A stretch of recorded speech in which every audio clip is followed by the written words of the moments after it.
அமைதியும் ஆனந்தமும் அன்பும் கருணையும் எங்கும் நிலைத்திருக்கட்டும்.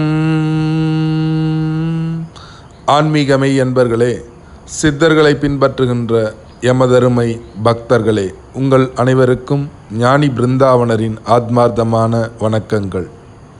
2015 ஆடி அமாவாசை அன்று ஞானி பிருந்தாவனர் ஞானபீடம் தொடங்கி சிறிது காலங்கள் சித்தர்களின் ஆன்மீக இரகசியங்கள் என்ற தலைப்பிலே சிற்சில சத்சங்கங்கள் தொடர்ந்து வழங்கப்பட்டது.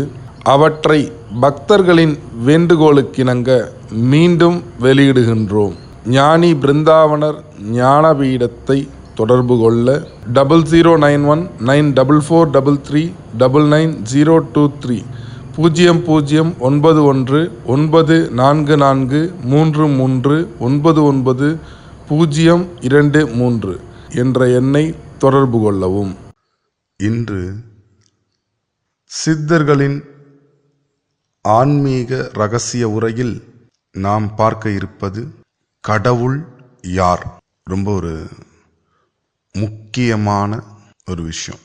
பொதுவாக நாம் எல்லோரும் இறைவனை எந்தெந்த நாமத்தில் கூப்பிடுறோம் அப்படின்னா, கடவுள், ஆண்டவன், தெய்வம், இறைவன்.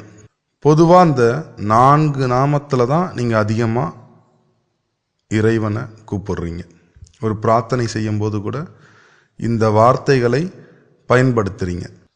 ஆனால் இதோட முக்கியமான ரகசியம் என்னன்னா, இது 4மே வெவ்வேறு அர்த்தத்தை குறிக்குது. இந்த தெளிவு இல்லாமல் நீங்கள் இந்த நாமத்தை சொல்லும் பொழுது அதற்கு எந்த பலனுமே உங்களுக்கு கிடைக்கிறது இல்லை. ஏன்? நீங்கள் இந்த 4 வார்த்தையின் டிஃபரன்ஸ் உங்களுக்கு உணர்ந்து அதன் பின்பு அதை நீங்கள் வழிபட்டால், ஒரு பிரார்த்தனை பண்ணீங்கன்னா பழிதமாகும். சித்தர்கள் இவை 4ம் வெவ்வேறு என்று சொல்கின்றார்கள். அதை நாம் ஒவ்வொன்றா பார்ப்போம். இன்னைக்கு கடவுள் யார், இதுதான் இன்னைக்கு நம்ம பார்க்க போகிறது. உங்களுடைய கேள்விகள் எவ்வளோ பேர் சொல்லியிருக்கீங்க, அதை கொஞ்சம் கொஞ்சமாக பார்க்கலாம். ஃபஸ்ட்டு பேசிக்காக இந்த விஷயங்கள்லாம் உங்களுக்கு தெளிவு வந்தால்தான் நீங்கள் சித்தர்களின் ஆன்மீக வழிபாட்டில் நுழையவே முடியும். இதில் தெளிவு இல்லைன்னா வெறும் சித்தர்களோட நாமத்தை சொல்லிக்கிட்டு போற்றி சொல்லிக்கிட்டு நீங்கள் இப்படியே இருக்க வேண்டியதான். அவர்கள் வழியில் நீங்கள் முன்னேற முடியாது. அதை கருதி தான் இந்த 4 வார்த்தைகளுக்கும் உள்ள டிஃப்ரென்ஸை ஃபஸ்ட்டு பார்த்துருவோம். கடவுள், இந்த வார்த்தையை நல்லா புரிஞ்சுக்குங்க. கடவுள், கடம் ப்ளஸ் உள். கடவுள். கடம்னா என்ன அப்படின்னா, நம்மளுடைய மனித சரீரத்திற்கு, உடலுக்கு கடம் என்று பெயர். இதை துவாயுமானவ சுவாமிகள் ரொம்ப அற்புதமாக சொல்லுவாங்க. இக்கடத்தினை நீக்கி அக்கடம் கொடு இறைவனே. இக்கடத்தினை நீக்கி அக்கடம் கொடுங்கிறார். இதையே தான் வள்ளல் பிரானும் இந்த உடலையே ஒளி தேகமாக்கணும், ஞான தேகமாக்கணும் அப்படின்லாம் பல தேகங்களாக மாறணும், இந்த கடம் மாற வேண்டும் என்பதை உறுதிபட வள்ளல் பெருமான் குறிப்பிட்டிருக்கின்றார். அப்போ கடம் ப்ளஸ் உள். கடம் என்பது உடல். இந்த உடலினுள் என்ன இருக்கு? உயிர் இருக்கு. கடம் ப்ளஸ் உள் = உயிர் அப்படின்னு ஒரு அர்த்தம். கடத்தினுள் இருப்பது உயிர், கடத்தினுள் இருப்பது கடவுள். இந்த கடத்தின் உள் சென்று நீங்கள் பார்த்தால் இருப்பது உயிர். அந்த உயிருக்கு பேரு கடவுள்னு பேரு. அது என்னவா இருக்கு அப்படின்னா, திருமூல நாயனார் அற்புதமாக ஒரு பாடலில் சொல்லுவாங்க. உடம்பினை முன்னம் இழுக்கென்றிருந்தேன் உடம்பினுள்ளே ஒரு பொருள் கண்டேன். உடம்ப முன்னாடி என்ன சொல்றாருங்க, ஒரு இழுக்கா, ஒரு கேவலமான ஒரு விஷயமா அந்த உடம்ப நினைச்சுக்கிட்டு இருந்தேன். இந்த உடம்பினுள் ஒரு உருபொருள் கண்டேன். அந்த உருபொருள் தான் கடவுள். அது எங்கிருந்தது, எப்படி வந்தது? எங்கும் நீக்கமர நிறைந்திருக்கும் பரம்பொருள் இறைவன் உடலினுள் உயிராக இருக்கின்றார். அதை தான் உடலினுள் நாதன் இருக்கின்றான் அப்படிலாம் நம்ம சொல்லிக்கிட்டு இருக்கோம். சித்தர்கள் தெளிவாக சொல்கின்றார்கள், உடலினுள் உயிர் இருக்கின்றது. அது என்னவாக இருக்கின்றது? இறைவனின் ஒரு துளியாக இருக்கின்றது. அதனால தான் வெளியில தேடாதீங்க, உங்களுக்குள்ளார தேடுங்க அப்படின்னு அவங்க சொல்றது. அந்த தன்னை அறியும் அறிவுதான் இருப்பதிலேயே மிகப்பெரிய பேரறிவு. அறிந்து முடித்த பின் அது அனுபவமாக மாறிவிடும். அதை உணர்ந்துடுவீங்க.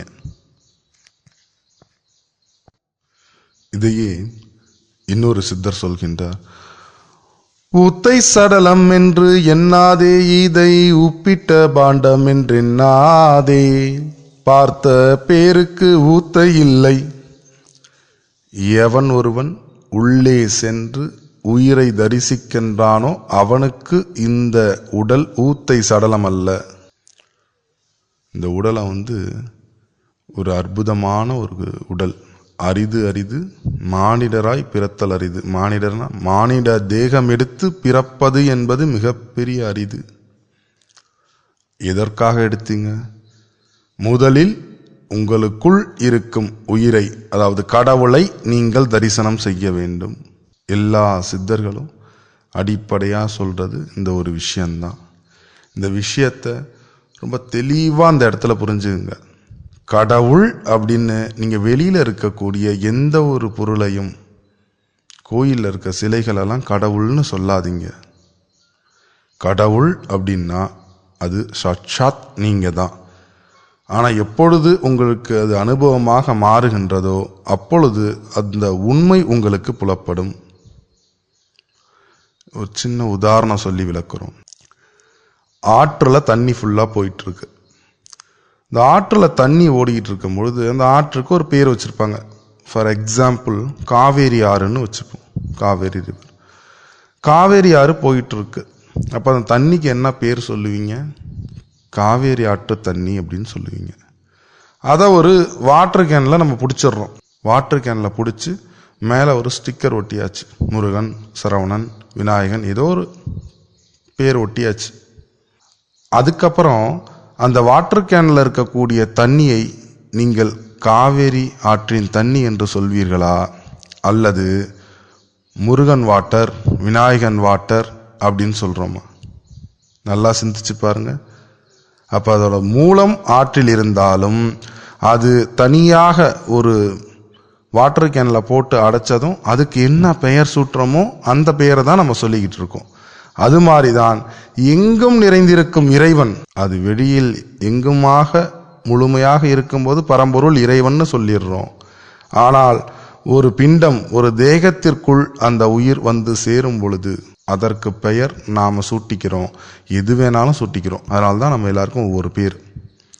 ஆனால் அதன் மூலம் என்னவா இருக்கு? இறையாக இருக்கின்றது. அதற்கு பெயர் என்ன? உயிர்.